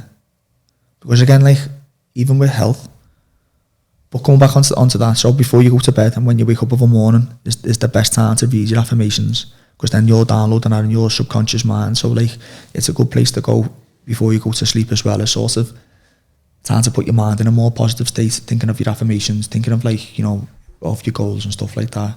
And then when you wake up in the morning, the exact same thing, as soon as your eyes open, read it, and then like, you're downloading this information, which then like puts you on a better path, feeling better for the day. Do you say them out loud or do you say them in your head? Say them in my head, but you can say them out loud if you want. Do you think they're more powerful if you say it out loud? Yeah, so I think I read or listened to a podcast, and the man was saying that when you say things out loud, you multiply it by 47 times.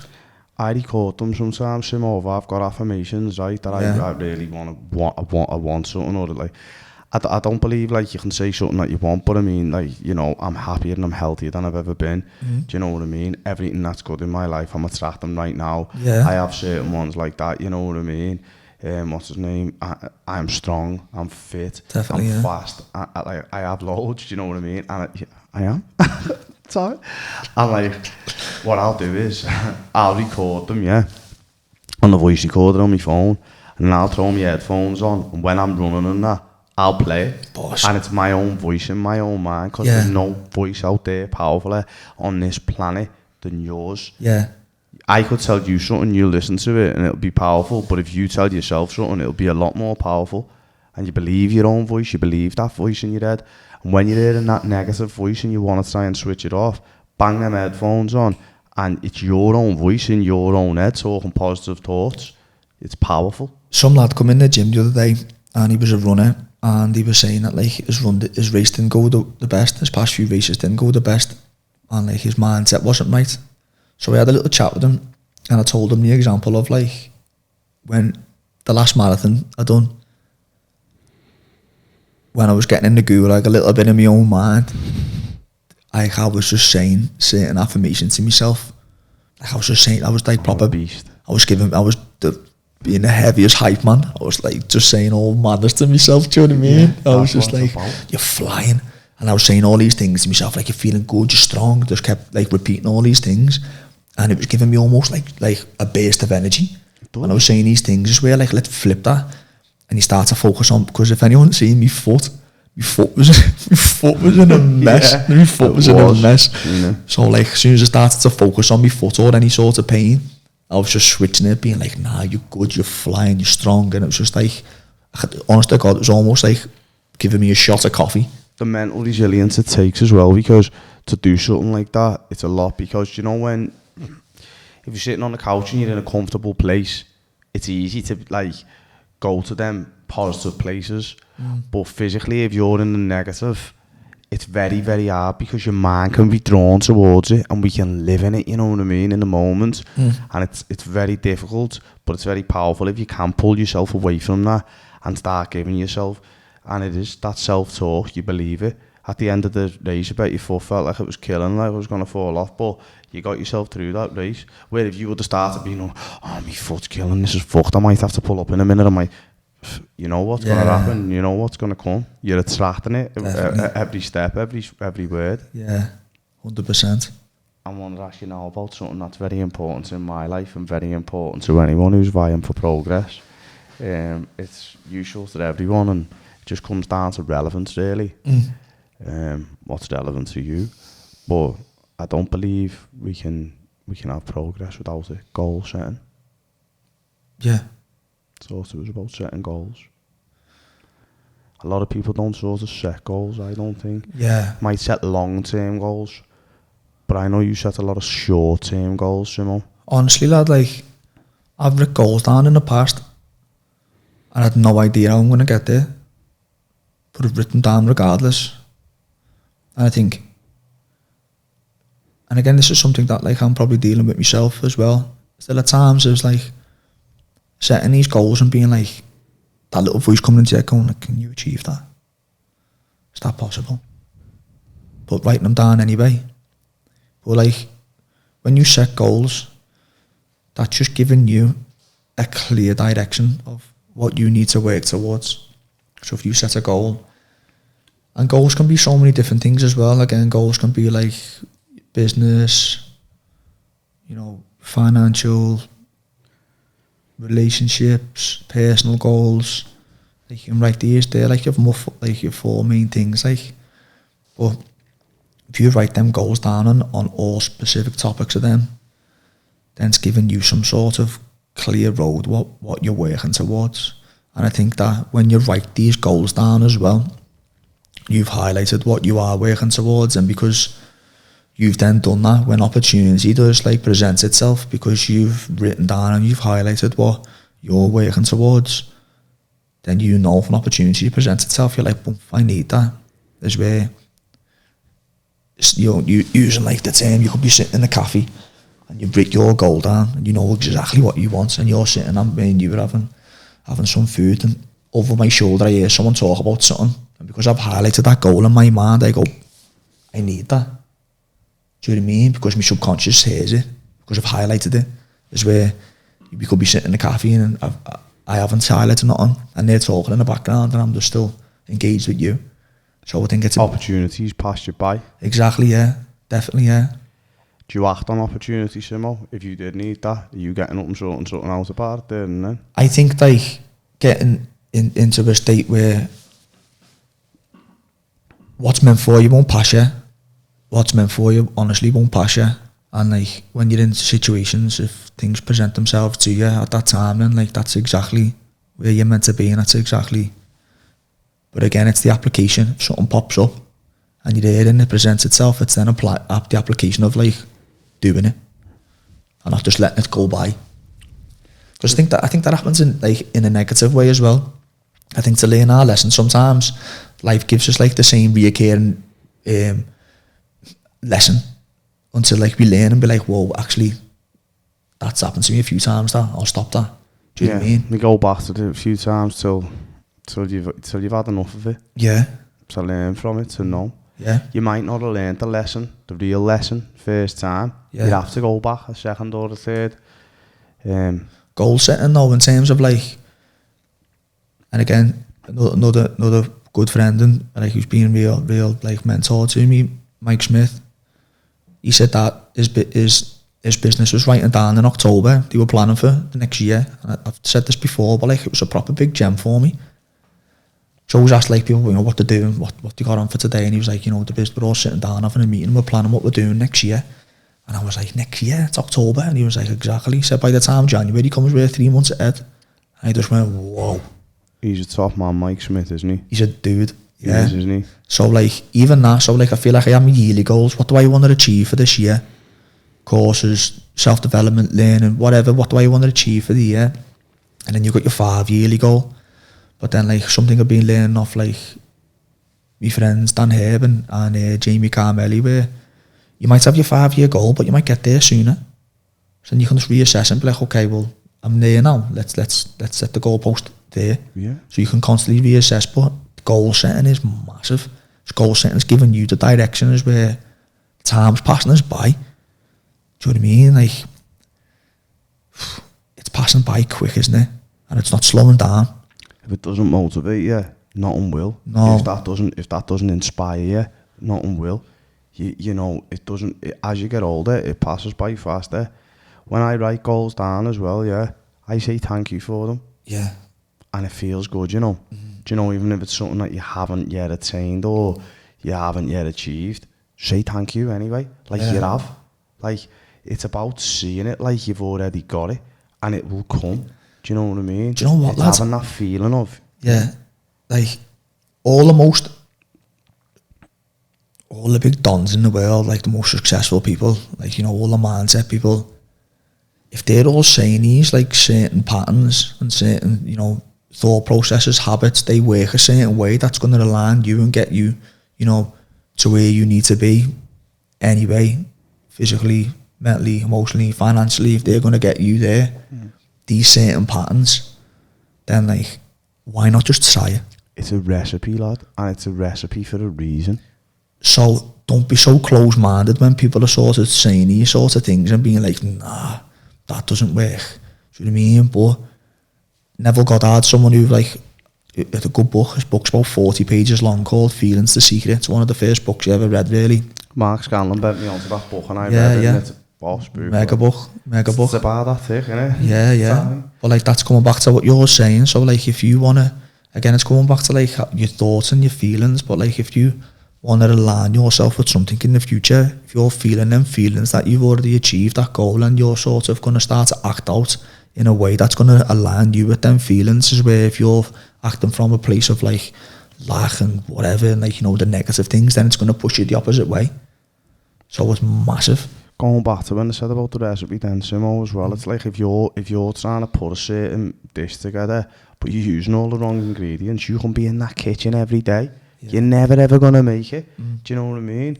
But then if you applied the same vigour and the same effort with the right stuff, bang, you're there. Yeah. It's putting the right stuff into place and trying to find the fastest way to get from A to B. A's where you are now and B's where the goal is. How are you going to get there? The quickest, most efficient way. Quickest isn't always best, but we all want to get there as soon as we can, don't we? What you want? Like, what do you want? Do you know what I mean? What do you want out of life? There's a lot of people who don't know what they want. But, like, that's where you've got to sit down and like, think, what do I want? This moves me on to a good question. Go ahead. Ask a few people. A lot of people don't know. What? Who is Tom Simpson? Wow. I got asked this the other day. And... Who asked you that? I'll chin them. I've been waiting to that. Yeah. I'm only joking. Yeah, so I got asked that the Who other day. is Tom Simpson? And I started reeling off all different things, and he was like, Jamie was like, nah, that's what you do. Who are you? And I went, who are you? It all got a bit weird. Yeah. Who am I? I'm a friend, aren't I? Son, brother, coach,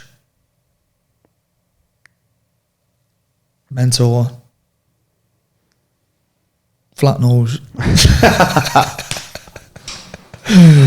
Who am I? Yeah, I'm a lot of things, aren't I?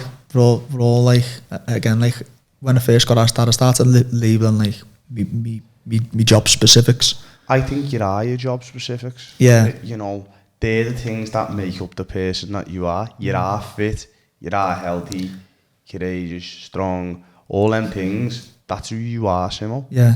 Do you know what I mean? But I ask some people who they are, and they say to me, I don't know who I am, or I think we're all searching for who we are, you know what I mean? Yeah, like, it's a deep question. It's a very deep question. I think when you actually do sit with that question to yourself, and you're like, wow, who am I? But then, like, another one I got asked was, like, certain character traits that I associate with myself that I think is a good person, like what I want to act out upon, like 5. And, like, whether it's like honesty, loyalty, integrity, you know, like hard work and all like labeling. Some like key values. Yeah, but like this was like a big, like another little gem for me and for anyone watching as well. When you highlight these certain things that like you want to sort of act out and be and align towards what you think is good morally, then when you sort of do anything that's not aligned with them certain things, then you're like, it goes against you and it doesn't feel right. It goes against your integrity. It goes against your human being. When you do something that doesn't align with you straight away, it doesn't feel right. I know exactly what you're saying, and you know then you're not on the righteous path. You're not being true to yourself, and that's when I asked you earlier on. Yeah, that's not me. Yeah. But again, that's going back to just highlighting these things and sitting with these certain questions. But no one's asking you these questions. No one's, you know what I mean? But you've got to ask yourself these questions sometimes. Yeah.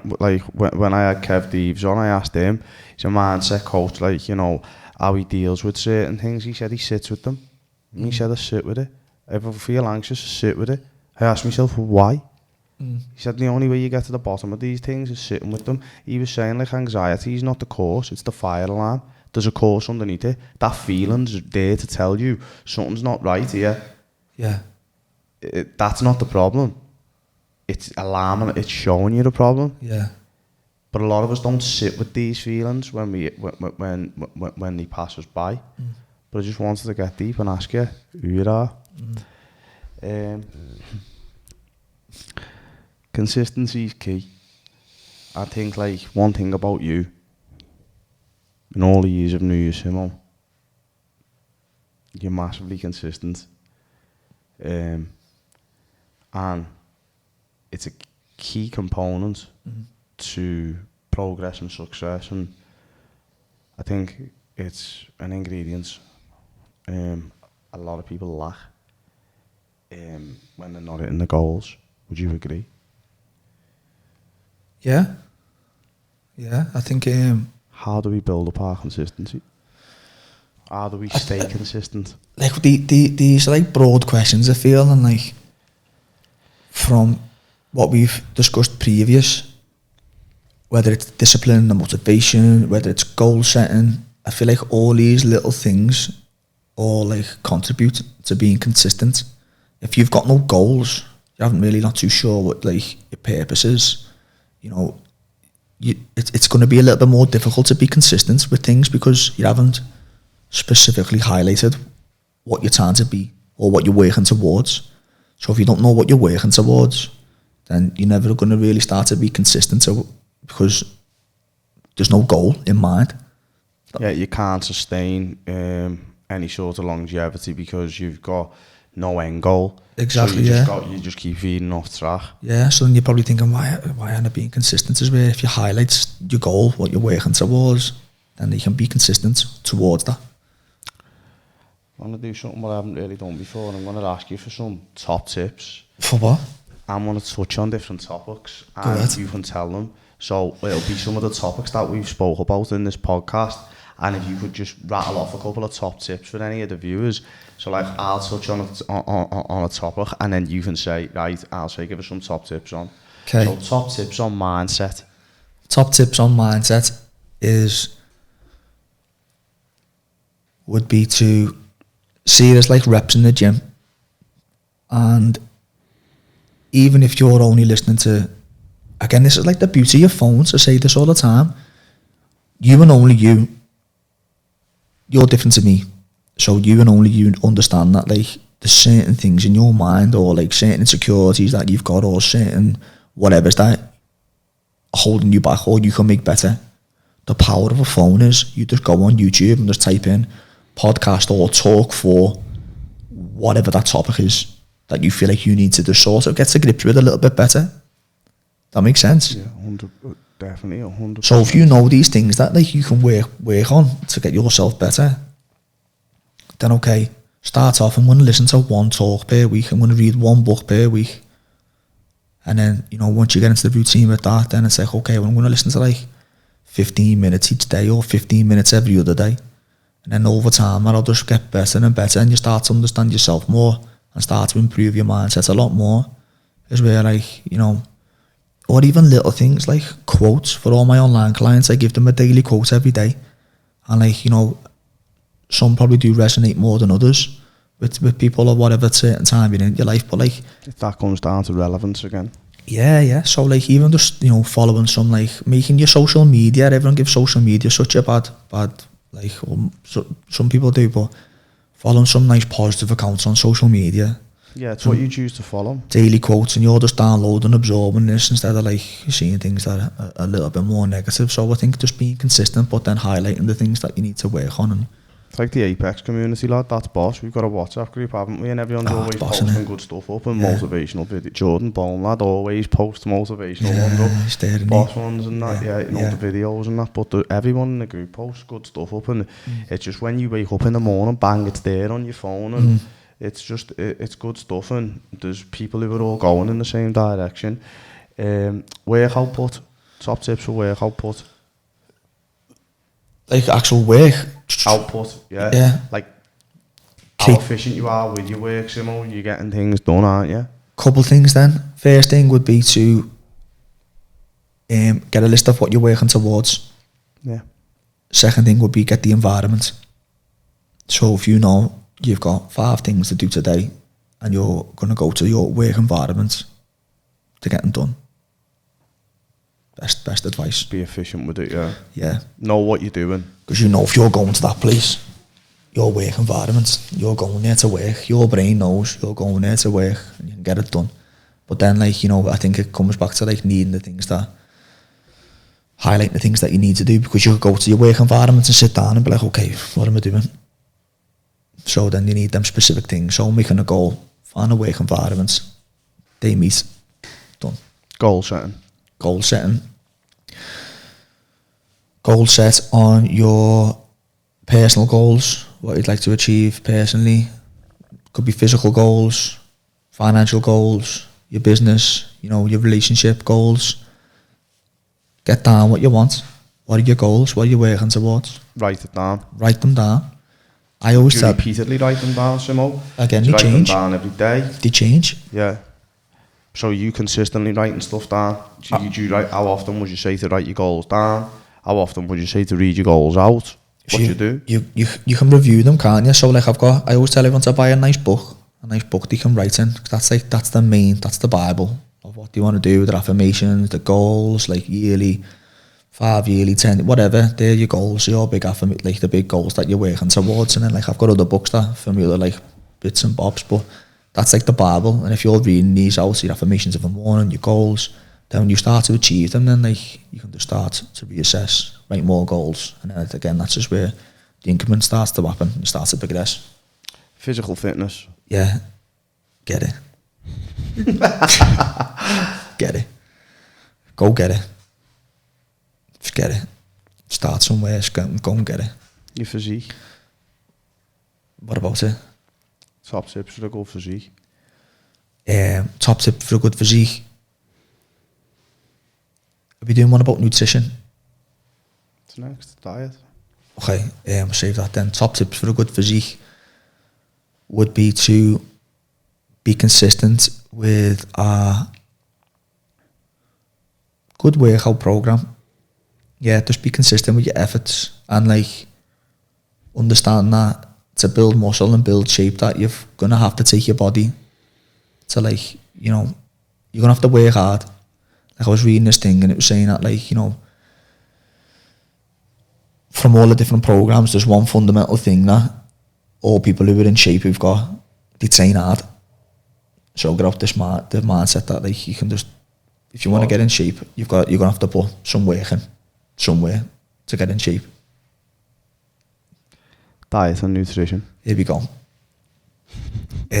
Nutrition would be to everyone fast for 13 hours minimum, which is easy once you get your sleep in. Drink your water, stay hydrated. Again, it's important. Find out what protein that you need and try and stick to that. Focus on whole foods. Try to cut out back on like processed foods. And don't use the word diet. I feel like people use this word diet and straight away they just set themselves up like, I'm on this diet. It's really like, you're not. You're just making food choices. You know, you're living healthy. It's a way of living. It's not a diet. It's a way of living. Like I'm not on a diet at all. and probably don't overindulge. I think overindulgence is a big one where people, you know, they have this mad thing that they put themselves on a diet and they're eating, you know, hummus and carrot sticks for a week, and you just think, fuck this, can't do this no more. Next thing you know, it's just like turn like the animal on the weekend. They're in Jumbo's chippy. You know what I mean? A banquet for 4 for themselves. That's it, yeah. So like, just see it as like a healthy approach, and then don't overindulge. If you've got a craving, want a little chocolate bar, or it comes back to like the one workout or the one podcast for the mind, like one treat's not going to make your fear off track. No, it's a culmination of these things. It's overindulging. Yeah. You know, it's the 4 tubes of Pringles and KFC. That's putting the weight on, isn't it? Mentors. Do you have any mentors? What type? In all aspects. Yeah, well, at the minute I've had a business mentor, Ollie, and then I'm with another mentor now for work, and then friends. You're my mentor. Everyone's my mentor. Do you know what I mean? I'm blessed to be surrounded by like good people. So I'm always like, I feel like all my friends are my mentors. Do you know what I mean? It's like I've got like a close group of friends around me that I respect. Who inspires you? Who inspires me? People inspire me who haven't been dealt the best cards in life, and they've come through, and they've made something of themselves, and they've took responsibility for where they are, what we spoke about before, and like they've gone for it, and they've done well for themselves. Yeah, that inspires me. The Apex Centre. Yeah. You've just taken over a new space and given it a rebrand. Sick. The Apex Centre. Can you tell us all about it? Congratulations, by the way. Nice one, brother. That's about hard work, dedication, determination, keeping showing up, and finally you can start to see starting to pay off. I'm imagining it's going to be the first of many. Can you tell us all about it, where you are, and exactly what's happening there? It's happening. Just going to put it together, going to create. It's just happening. Just watch, it's happening. Yeah, just wanted to create a centre where everybody's welcome. Everybody's in there, just understands we're all in there to get after it. It's progress. On every way, yeah. All support each other. Proper good environment. Do you know what I mean? Where everyone's happy for each other. Everyone wants each other to win. Everybody's rooting for each other, yeah. Yeah, because you need that. So where is it, Simon? Down the road. Explain for any of the viewers. Yeah, so it's Prescott Road. Yeah. And what's available there? What programs? What is yeah? Available So there's proper program. Me kettlebell classes are programmed. Then you've got the yogas in there. You've got a couple of different classes, new instructors, different types of yoga.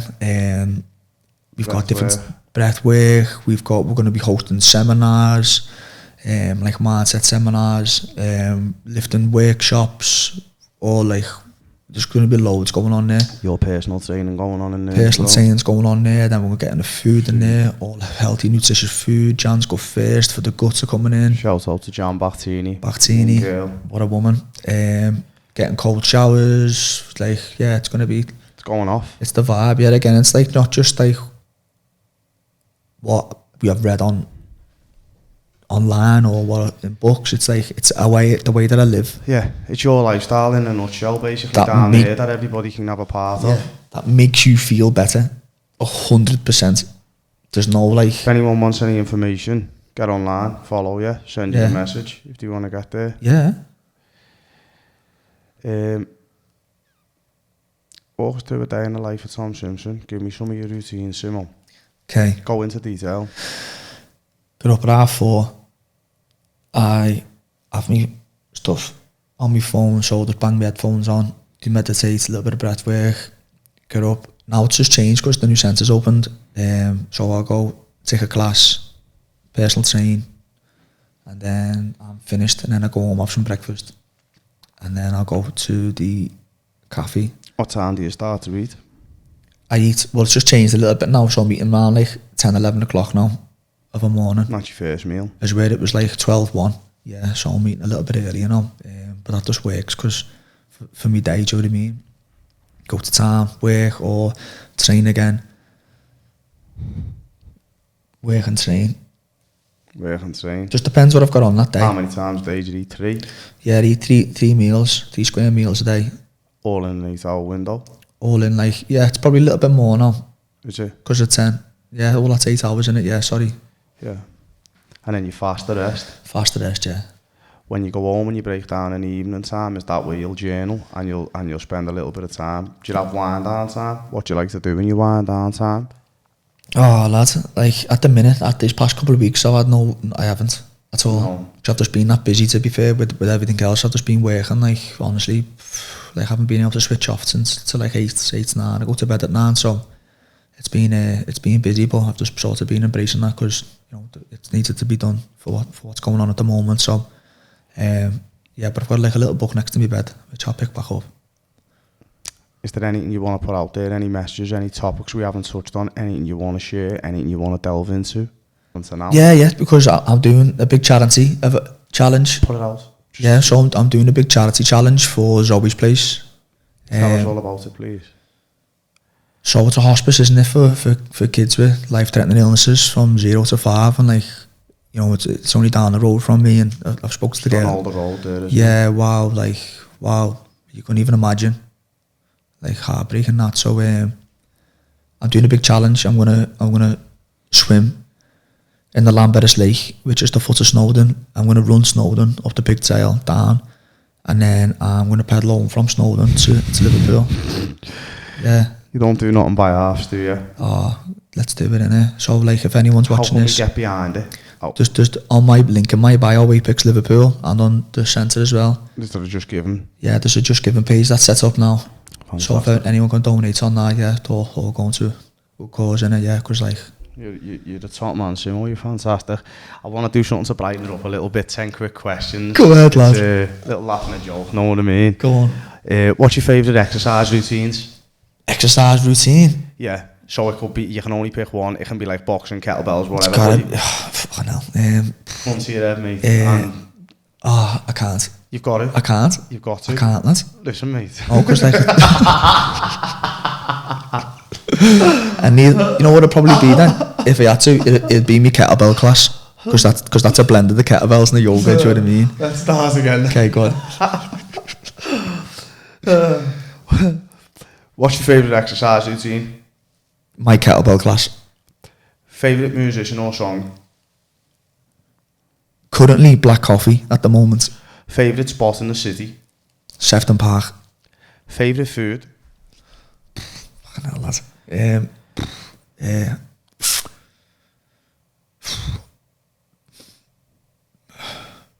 Meat and veg. Crisp or chocolate? Chocolate. Jeans or trackies? Trackies. Beer or wine? Wine. Get out.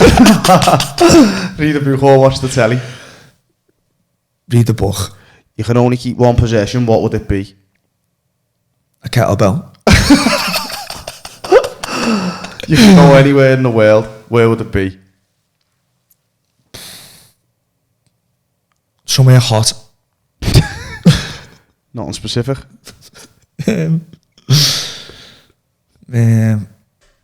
I'd be there. Tom Simpson, thanks so much. It's like, brother. It's been a pleasure as always. Would you like to do any shout outs before you go? We'll definitely get you in again as well. It's always a pleasure. How long's it been since the last one? 18 months. Wow. Lots changed, hasn't it? Yeah, so much has changed, Simon. Yeah. You've grown so much, you've done so much more. You're a credit to yourself, lad. I appreciate that, thank you. Proud of you. That's right, lad. And we'll definitely do it again. I'll get you in again because it's always a laugh, and you've always got so much knowledge, so much gems. You can see, that's one thing I can say for you, Simo, when I've said it on here before, when you haven't been here. There's not many coaches who are always like vying for progression in the way you are. A lot of them think like they know it all, or they're finished. That's it. I know all I need to know. But the one thing for me that stands out about you, as you're my coach, is you're always trying to better yourself, whether that's to be courses, reading, information, documentation. You're always bringing something new to the table. Every session we're always working, we're progressing, we're learning, and I'm blessed to have you as a coach. It's like that, same lad as a friend. It goes to show through everything what you're doing, and now that's why you're where you are, and the Apex Centre's just opened, and I can only see it going from strength to strength. I think it's going to be massive in the future, and I really do look forward to getting you on again. And when you do smash it, lad, don't forget me. Straight, lad. Nice one, brother. Thanks so much for coming on. Do you want to do a shout out before you go for anyone? All good, lads, yeah. All good. Yeah, nice one, brother. Thanks very much for tuning in, guys, and until next time, peace out.